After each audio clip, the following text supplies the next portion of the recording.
चलिए बच्चे 6 क्वेश्चन करते हैं आपका। ये एनआर पे रखेंगे 15 फैक्टोरियल और इसमें से इसको हटा देंगे तो ये आ जाएगा आपका 14 माइनस का आर फैक्टोरियल। एक बार मैं देख लूँ 15 माइनस ओ कहाँ से 16 माइनस आर होगा ना शायद से। इसमें से देखो बेटा 15 को माइनस करके इससे देख लेना, समझ लेना कैसे हो रहा है। ठीक है, 16 माइनस आर। ठीक है, कंफ्यूजन नहीं होनी चाहिए आप लोगों को। अब एक बड़ा फ्रैक्शन बना लेते हैं।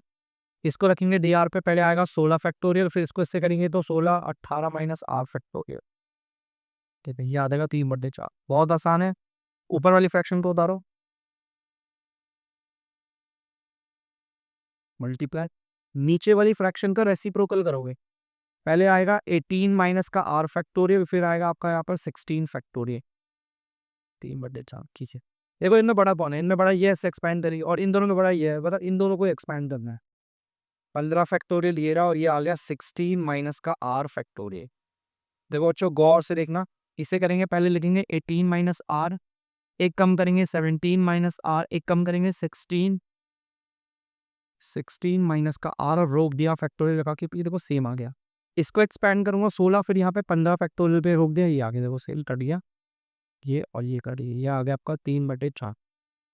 एक काम करते हैं, इन्हें मल्टीप्लाई करते, क्रॉस मल्टीप्लाई करेंगे, और देखो ये रो कट। अब 4 एक कम 4 4, ऐसे नंबर काट दिए बेटा। देखो इक्वल का साइन इक्वल के आर फार को काट सकते हैं आप ऐसे। अब ये अगर करें मल्टीप्लाई तो देखते हैं जरूर करके। 18 को 7 से कर लेते हैं, 7 8 56 126, 12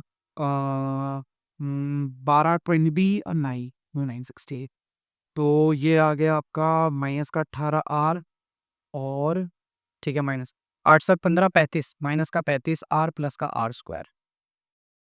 ठीक है, और ये आ गया 4 4 वी को क्रॉस मल्टीप्लाई करो, 12 आ जाएगा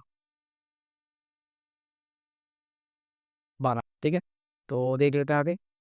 अब यहाँ पर देखो आर स्क्वायर माइनस का 35 आर, ये प्लस उधर आके माइनस होगा 6 2 4, 9 में से एक गया। अच्छा थोड़ा सा मुझे कैलकुलेशन प्रॉब्लम लग रहा है तो बच्चे, ये थोड़ा 306 था, थोड़ा गलती होती तो लग रहा था मुझे थोड़ा सा। ये हो गया 6 में से 2 गया 4, और 30 में से 1 गया 29 आ गया, 2 आ गया आपका, और ये कर देते हैं 0, और ये आ गया प्लस। ठीक है, अब यहाँ पर आपको लगाना पड़ेगा क्वाड्रेटिक फॉर्मूला। एमएसटी मत लगाना, बस एमएसटी ऐसी बात नहीं, लग नहीं सकता। लगने को सब लग सकता है, इसको ट्राई करना पड़ेगा आपको। और मैं अगर ट्राई करूंगा तो मुझे भी टाइम में भी है इसमें, है ना।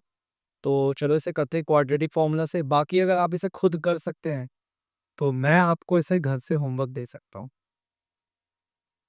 ठीक है, ये बहुत अच्छा रहेगा अगर आप इसे घर पे से करें खुद से होमवर्क। पता है इससे क्या हो, इससे आपकी ना प्रैक्टिस हो जाएगी बहुत अच्छी। और इसे क्वाड्रेटिक फॉर्मूले से करना, ये देखो minus B plus minus under root V square minus 4ac upon में 2a। सारे क्वेश्चन एक जैसे ही, इसके साथ कुछ नहीं है। ये a, ये बी, और ये सी। जो वेरिएबल स्क्वायर के साथ होता है ए, जो वेरिएबल के साथ होता है विद साइन डी, और जो बिना वेरिएबल के साथ होता है सी। वैल्यू डालना, आर निकल आएगा आपका। ठीक है, आप करिए ट्राई, यदि कोशिश तो कीजिए ना। तो बच्चे क्वेश्चन नंबर 8 करके जल्दी से ध्यान से देखिए। पहले आएगा यहाँ पर n प्लस, रोके बच्चे सॉरी, n+5 फैक्टोरियल। फिर आपको इसको और इसको माइनस करना है। देखो n+5 में से माइनस करोगे n माइनस में, साइन भी बदल दे मैंने आप तो। n से n कट गया, 4 फैक्टोरियल आ गया। कितना आसान हो गया वो, 4 फैक्टोरियल। या 11 माइनस अपॉन 2 n-1 इंटू, यहाँ पर आएगा पहले n+3 फैक्टोरियल। फिर इसमें से अगर इसे हटाऊंगा, n से n कटेगा 3 फैक्टोरियल। देखो इनमें कौन बड़ा है, ये बड़ा है।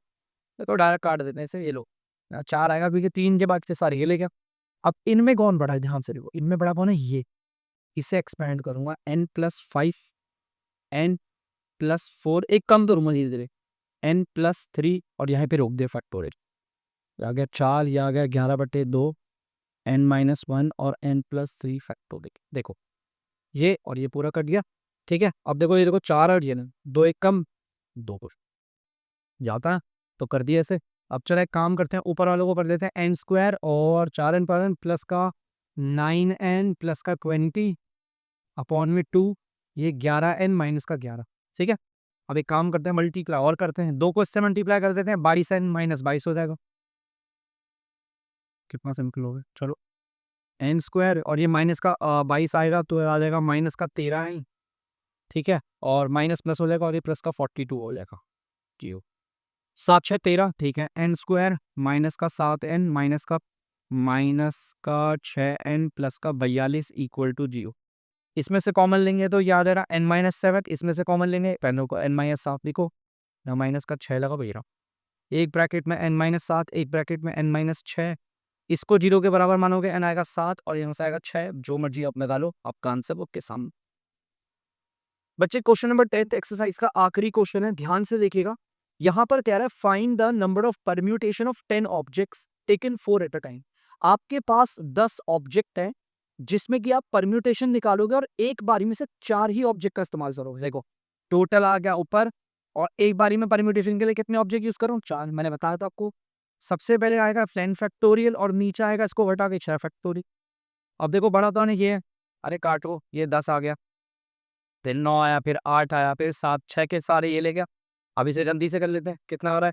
9 टे 72 और 7 550 50 40।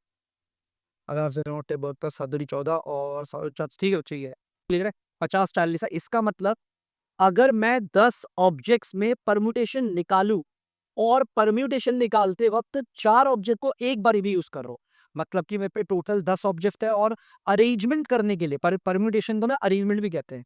टोटल मेरे पास 10 ऑब्जेक्ट है और अरेंजमेंट करने के लिए एक बारी में मैं सिर्फ 4 ही ऑब्जेक्ट का इस्तेमाल करूंगा, तो ऐसी कितनी परम्यूटेशन बनेगी? 5040। बच्चों एक चीज ना थोड़ा सा याद रखना, देखो ऐसा भी हो सकता है कि 10 में से आप 10 के 10 ले लो, आपके पास टोटल ऑब्जेक्ट है 10 और आप जब परम्यूटेशन कर रहे हो मतलब अरेंजमेंट कर रहे हो, तो अरेंजमेंट में एक बारी में 10 के 10 ऑब्जेक्ट इस्तेमाल कर रहे हो। लेकिन ये कभी नहीं होगा कि आप पे टोटल 10 ऑब्जेक्ट है और आपने 11 ले लिया अरेंजमेंट के लिए। यार जब टोटल ही 10 है तो आप अरेंजमेंट में 11 ऑब्जेक्ट कहां से ले लोगे एक बारी? जब मेरे पास 10 ऑब्जेक्ट पड़े हैं, 10 पेन है, कोई मुझे बोलेगा अरेंज करो, एक बारी में मैं 10 ही पेन तो साथ साथ यूज कर सकता हूँ, 11 थोड़ी कर सकता हूँ। तो this will be not possible. तो प्लीज ध्यान रखो इस चीज को, अब कर लीजिए।